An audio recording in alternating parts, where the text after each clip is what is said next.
मालपुर गांव में रामचंद्र नाम का एक व्यापारी रहता था। उसकी कपड़ों की दुकान थी और उसकी दुकान पर 3 नौकर थे। मोनू, तुम अपने घर गए थे ना? तुम्हारी बहन की शादी कैसी रही? बहुत अच्छे से हो गए मालिक। अगर आपने पैसों की मदद नहीं की होती तो पता नहीं क्या होता। ये तो सब ऊपर वाला करता है, मैं तो सिर्फ जरिया हूँ। रामचंद्र बहुत दयालु था और सबकी मदद किया करता था। मोनू भाई, सेठ जी कितने अच्छे हैं। मुझे भी माँ के इलाज के लिए कुछ पैसे चाहिए। मदद नहीं, बस एडवांस दिलवा दीजिए ना। अरे तुम खुद ही कह दो ना सेठ जी से, सेठ जी मना नहीं करेंगे। सबको इतनी आसानी से पैसे देते हैं? जरूर इस सेठ के पास बहुत ज्यादा पैसा है। अगर मैं कभी कुछ चुरा लूं तो इस सेठ को पता भी नहीं चलेगा और मैं माला माल हो जाऊंगा। एक दिन रामचंद्र जी को हाथ में चोट लग जाती है। उनका हाथ सूज जाता है तो वो अपनी हीरे की नई अंगूठी उतारकर दराज में रख देते हैं और भानु वो देख लेता है। अब तेरी किस्मत बदलने वाली है भानु बेटा। अगर ये हीरे की अंगूठी तेरे हाथ लग गई ना तो ये लहंगा चोली के चक्कर में नहीं पड़ना पड़ेगा। अपनी भी एक दुकान होगी, तू भी दिन भर सेठ की कुर्सी पर बैठा रहेगा, तेरे आगे पीछे नौकर चाकर घूमेंगे। सोचते सोचते भानु सपने देखने लगता है। उसे ये सब दिखाई देने लगता है। ओ भानु, क्या सोच रहा है? चल खाना खाने चलते हैं, सेठ जी भी आराम कर रहे हैं। तुम लोग जाओ यार, मेरा मन नहीं है। क्यों? तेरी तबीयत तो ठीक है ना? हाँ भाई, मेरी तबीयत एकदम दुरुस्त है, बस कुछ करने का मन नहीं है। चल ठीक है, हम खाना खा के आते हैं। जैसे ही लोग बाहर जाते हैं, भानु मौका देखकर अंगूठी निकाल लेता है।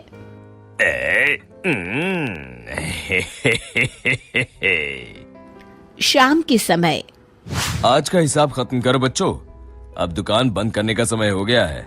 जब वे दराज खोलते हैं, अरे ये क्या, मेरी अंगूठी कहाँ गई? मोनू, भानु, भोला, तुम लोगों ने मेरी हीरे की अंगूठी कहीं देखी है क्या? कौन सी अंगूठी मालिक?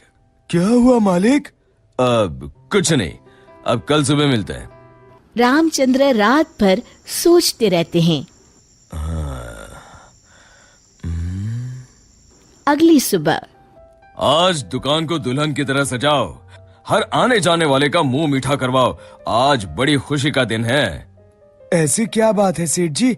दरअसल कई सालों पहले एक दिन मुझे एक हीरे की अंगूठी मिली। मैं उसे उठा के घर ले आया। उसी रात मुझे सपने में आकर एक बाबा ने श्राप दिया कि तूने पैसों के लालच में जो अंगूठी उठाई है, अब वही तेरा नुकसान करवाएगी। जब से वो अंगूठी मेरे पास थी, मुझे कहीं न कहीं घाटा होता रहता था। घर में कोई न कोई बीमार होता रहता था। पर कल वो अंगूठी किसी ने चुरा ली और वो चोर अंगूठी के साथ साथ शराब भी ले गया। पर अगर ऐसा ही था तो आपने वो अंगूठी फेंक क्यों नहीं दी सेठ जी? अरे बाबा जी ने कहा था कि न मैं उसे फेंक सकता हूँ, ना ही किसी को दे सकता हूँ। बस मुझे इंतजार करना है कि कोई स्वेच्छा से वो अंगूठी मुझसे ले ले। तो क्या आपका श्राप मुझे मेरा मतलब उस चोर को लग जाएगा? बिल्कुल। अब वो बेचारा ना अंगूठी फेंक सकता है, ना किसी को दे सकता है। वैसे एक उपाय है। क्या उपाय सेठ जी? अरे तुम्हें क्या करना भानु भैया, अब चोर जाने और उसकी किस्मत। तू चुप कर, मैं तो ऐसे ही जानना चाहता हूँ। हाँ, क्यों नहीं, क्यों नहीं। दरअसल अगर पूर्णिमा की रात को चोर हमारी दुकान के पीछे वाले बरगद के नीचे अगर अंगूठी गाड़ दे तो वो श्राप से बच जाएगा। तो आपने क्यों नहीं ऐसा किया सेठ जी? तू मेरी जान ले ले। अरे भाई, मुझे ये उपाय अभी पता चला। कल पूर्णिमा है, कल मैं उस अंगूठी को गाड़ने वाला ही था। लो कर लो बात, अब तो चोर गया काम से।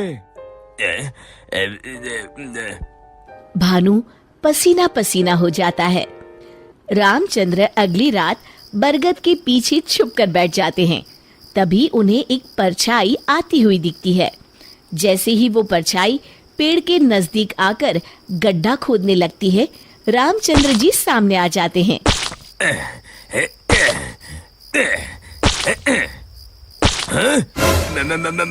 मर गए रे। मुझे माफ कर दीजिए सेठ जी। क्यों, क्या सोचने लगा भानु?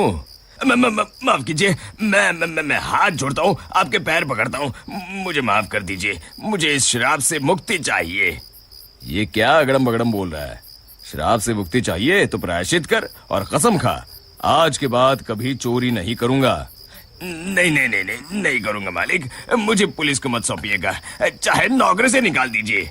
मैं कल ही चुपचाप गांव छोड़ के चला जाऊंगा। मैं नया काम देख लूंगा और कभी चोरी नहीं करूंगा। वादा? वादा मालिक, वादा। अरे भाई, अगर तुम वफादारी की कसम खाओगे तो मैं तुम्हें काम छोड़कर कैसे जाने दे सकता हूँ? आप सच में महान है मालिक, आप सच में महान है। महान तो वो ऊपर वाला है। अब चलो काम पर लग जाओ। शिक्षा, अगर किसी को अपनी गलती का एहसास हो जाए तो उसे माफ कर देना चाहिए।